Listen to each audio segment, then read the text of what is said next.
revisi Undang-Undang Minerba nomor 3 2020 sekarang. Revisi undang-undang ini kan bukan artinya muncul tiba-tiba, tapi dari awal mulai disampaikan akan diadakan revisi ini sudah banyak, apalagi di saat draft yang muncul itu udah banyak penolakan Ya, karena rancangan tidak merangkum ataupun belum mencerminkan terhadap permasalahan yang ada kan. Nah, kemudian juga produk akhir yang terjadi dan disahkan kemarin oleh DPR dalam kondisi ataupun waktu yang sangat tidak diduga sebenarnya oleh yang lain, kalau munculnya justru pada saat pandemi corona salah satunya revisi undang-undang Minerba. yes. Yang oleh kebanyakan pihak disebutkan ini adalah untuk ataupun sebagai keberhasilan dari pihak pemodal, dari pengusaha tambang, pemilik kontrak karya batubara dalam menyelesaikan permasalahan yang sedang mereka berhadapi. Termasuk asing. Ya, dalam hal ini pemodal ini ya tanda kutip ya, ada dalam negeri, ada asing, ada juga yang perpanjangan tangan asing kan di dalam ini, dalam hal ini. Dengan berakhirnya kontrak karya ini kan masuk ke rezim IUP ini untuk IUPK ataupun IUP, ini bagian daripada deal-deal mereka. Dan setelah ditengok memang dari isi yang ada di dalam revisi tersebut tidak mencerminkan perubahan-perubahan yang ada. Hal yang paling jelas bagi ini, dengan beralihnya kewenangan dari daerah menjadi diambil oleh pusat terhadap terhadap kepengurusan mineral dan batubara ini. Kemudian juga pasal-pasal yang sangat mencolok itu ya yang terkait batubara. Kalau kita tengok justru dalam hal keterkaitan pengolahan mineral terutama logam menimbulkan beberapa ketidakpastian hukum kalau kita tengok ini. Artinya tidak bisa diberlakukan sama sebenarnya. Oh, dari awal dulu undang-undang Minerba ini belum mencerminkan tentang keberagaman. Kalau kita bilang keberagaman dari geolokasinya misalnya terkait dengan ini ya, kita contohkan bahwa kita berada di Babel ini, Bangka Belitung, bahwa mineral timah yang ada yang sudah dieksploitasi semenjak dulu ini kan tidak semuanya ada sebagai di Bangka Belitung, kemudian di sebagian Kepri. Tidak sama dengan mineral yang lain yang ada dari Sabang sampai Merauke seperti emas, kemudian batubara ya, batu besi ataupun apa itu. Kemudian keberadaannya juga tidak hanya di darat tapi ada di laut. Nah, ini kan menimbulkan banyak aspek-aspek yang terjadi terkait dengan AMDAL-nya, metode penambangannya, ataupun hak kepemilikannya, batas wilayahnya, ataupun apa. Nah, terkadang yang ada ini, aturan yang ada baik itu di PP, peraturan menteri ataupun apa, belum mencakup terhadap hal ini karena kurang anunya. Jadi bisa dikatakan terkait dengan beberapa mineral seperti timah dan mineral ikutannya yaitu logam tanah jarang bahkan radioaktif ini sebenarnya itu harus bisa dilakukan lex spesialis. Ya, ada radioaktif juga tuh. Iya, makanya ini yang menjadi lebih spesialnya karena keberadaan daripada mineral-mineral ini, baik itu mineral dari logam tanah jarang atau rare earth itu, kemudian juga radioaktif ini secara vertikal ataupun horizontal, yang keberadaannya itu sama dengan timah. Artinya begini, di saat kita menggali timah itu keterdapatan daripada logam tanah jarang ini bisa ditemukan juga dalam satu lapisan ataupun apa, dan secara fisiknya ya kenapa mereka berat? Karena sepertinya misalnya dengan zirkon, dengan yang lain itu berat jenisnya tidak terlalu banyak berbeda, sehingga keberadaannya di alam ini tadi dalam satu lapisan yang sama. Jadi bisa dikatakan dalam secara vertikal ataupun horizontal di lapisan yang sama dengan kedapatan logam biji timah bisa juga ditemukan mineral radioaktif ataupun mineral logam tanah jarang. Nah, di undang-undang yang baru ini tadi disebutkan salah satunya bahwa terkait pengusahaannya bahwa boleh mengusahakan mineral ikutannya, bahkan disebutkan boleh memiliki kecuali mineral radioaktifnya. Oke. Ya, kemudian Dan terkait boleh dengan memperdagangkan. nah, kecuali mineral radioaktifnya di sini. Oh. Nah, kemudian aturan lebih lanjut terhadap hal ini kalau terkait radioaktifnya ya. Peraturan yang terkait dengan ini akan diatur lebih lanjut dalam peraturan pemerintah. Kalau kita lihat dalam hal kalau tadi dibilang untuk pengusahaan ya, balik lagi ke undang-undang ketenaga nukliran nantinya. Oke. Nah, sementara semenjak rezim undang-undang minerba aja yang kita tengok ya dari 2009 sampai dengan sekarang itu yang tergali bahkan terolah yang bisa terukur itu salah satu kalau yang tergali dan terolah itu mungkin di stockpile kalau ada di pengolahan timah di Tinset ya, baik itu di peleburan-peleburan yang punya pengolahan itu di Tinset PT Timah ataupun di Bosri ataupun pusat pengayaan biji milik PT Timah itu banyak terdapat biji-biji yang mengandung radioaktif. Nilainya Seperti berapa? Besar. Nggak usah dibicarakan lagi kalau nilainya. Mungkin kalau lebih menarik daripada bicara logam timah kalau terkait nilai. Radioaktif ya. Sementara bahwa barang ini seolah-olah menjadi hal yang tabu untuk dibicarakan. Ataupun tata niaganya nggak jelas, siapa yang bisa meniagakan nggak jelas. Kalau Sementara negara lain seperti Cina sudah mulai mengeksploitasi ini kan kalau nggak salah ya.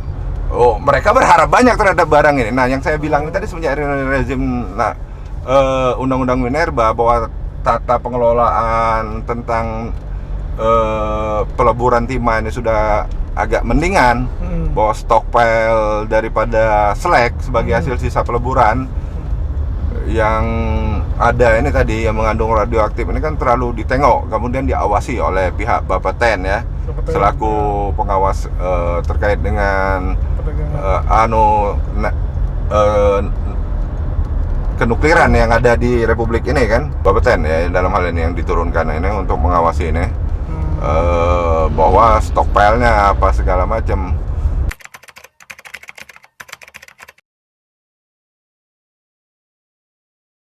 Pemerintah daerah tuh kayaknya kehilangan porsi bang kalau di sini. Kalau kita Serius. tengok bahwa dari rezim undang-undang minerba yang mana dalam undang-undang minerba ini tadi kehilangan kewenangan. ya kewenangan dari kabupaten kemudian dilanjutkan dengan undang-undang pemerintahan daerah bahwa ini menjadi terkait dengan kewenangan pertambangan ini menjadi kewenangan daripada provinsi. Transisi yang ada dari daerah kabupaten ke provinsi aja sampai dengan tahun terakhir ini Belum selesai. itu nggak tuntas. Jadi dalam hal pengawasan, oke kita contohkan aja di Bangka Belitung misalnya kemarin di saat transisi dalam hal fungsi pengawasan aja. Fungsi pengawasan kita di Bangka Belitung punya hampir 2000 IUP ya. Baik itu logam, non logam ataupun batuan yang ada. Nah, dengan kondisi SDM yang terbatas dari inspektur tambang yang ada ataupun apa, setiap hari mereka bekerja pun selama 360 hari mengunjungi 2 lokasi tidak selesai dalam hal melakukan pengawasan setiap hari tanpa ada hari libur ini ya. 2 lokasi aja. 2 lokasi yang tersebar untuk menyelesaikan untuk memeriksa seluruh IUP ini tadi. Ya, nggak selesai. Apalagi misalnya IUP PT Timah yang dengan luasan untuk satu IUP-nya tadi, alhamdulillah luasannya. Yang mungkin kalau jalan kaki ngelilinginnya 1 bulan belum selesai. Ini tadi untuk IUP yang ada di online yang di daratannya. Nah, ini menjadi tanda kutip lagi nanti. Aspek kontrolnya hilang. Aspek kontrolnya, aspek apanya bagaimana nanti? Apakah nanti mereka akan nanti dengan bahwa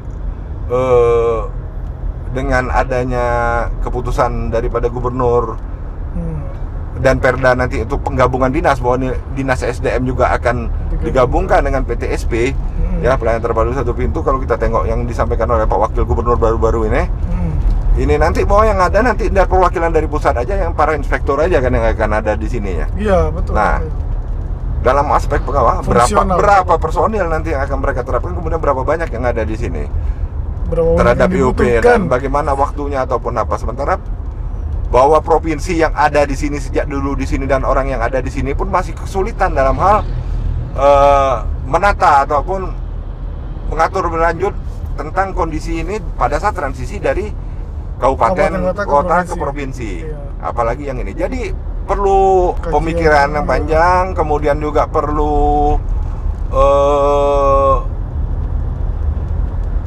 kebijaksanaan dan juga keterbukaan lah dari pusat ini tadi nanti terkait dengan masa pemberlakuannya, kapan kemudian akan anunya ini, kemudian penetapan terhadap hal-hal nanti aturan hukum yang akan dianukan, kondisi-kondisi yang ada di daerah, apalagi berkaitan dengan beberapa aspek yang ada di sini. Memang hal-hal yang memang banyak belum yang ada diatur terkait logam yang ada di sini. Nah, Jangan sampai nanti menjadi wilayah-wilayah tidak bertuan itu terhadap logam-logam tertentu ini. Nah, ini yang kita khawatirkan.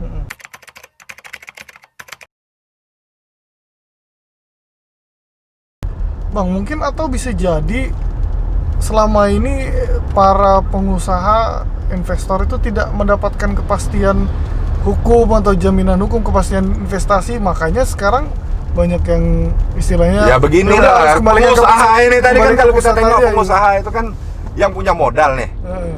Sama juga ceritanya kalau orang bilang itu bad cop, good cop kan. Ada juga pengusaha baik, ada pengusaha jahat. Ya. Pengusaha jahat tadi mungkin modusnya bagaimana berangkat dari celah yang ada ini tadinya mereka baik. Kemudian mereka tengok ini ada celah ataupun apa, mereka memanfaatkan celah karena itu adalah kodrat daripada pengusaha, cari untung sebesar-besarnya. Cuan. Ya, cuan kalau kita bilang ini tadi kan. Nah, atau juga ada pengaruh-pengaruh dari luar ataupun kemudian ketidakjelasan sehingga mereka mengeluarkan kos yang menjadi lebih tinggi sehingga diperlukan duit lebih untuk nutupin ini tadi. Selama ada kepastian hukum berusaha, kemudian juga tidak ada biaya-biaya ekstra yang aneh-aneh ataupun apa, saya rasa ya yang baik-baik itu akan timbul lagi. Iya. Kan seleksi alam terjadi sekarang. Seleksi alam terjadi, buktinya yang masih bertahan, masih apa ya, yang real artinya yang pengen berusaha di bidang ini sebenarnya. Iya. Yang lainnya sudah mulai pelan-pelan bermutasi menjadi yang lain ataupun sudah cukup tenang ataupun malah sudah memperoleh cukup modal mungkin dari apa yang mereka kerjakan selama ini, sudah bertransformasi menjadi sudah banyak ya, cuan. Sudah banyak cuan, sudah bertransformasi di bidang-bidang yang lain ya. Ada yang ke Batubara, perkebunan, ada yang tetap di pertambangan tapi mungkin ke mineral yang lain ataupun batu bara. Ada juga yang ke tambak udang ataupun apa. Ya good guy lah pokoknya. Nah, kalau mereka pun bisa artinya bertransformasi begini, saya rasa dalam hal pekerjaan tambangnya pun bisa kita bertransformasi menjadi lebih baik.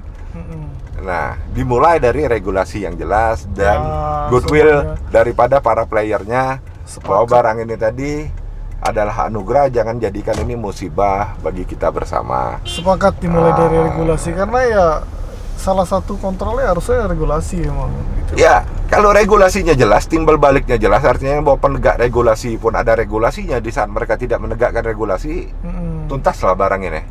Haha, itu aja.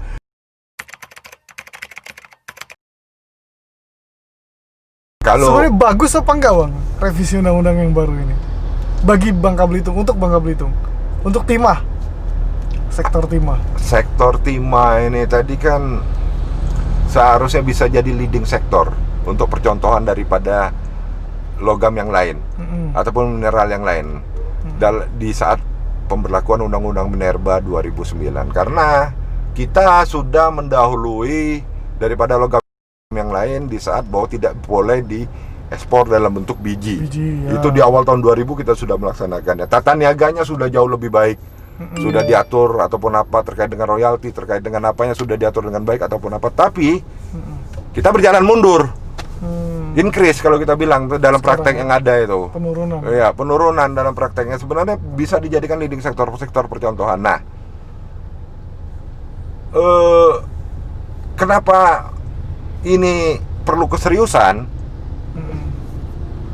Bahwa ini non renewable source, artinya tidak bisa diperbarui.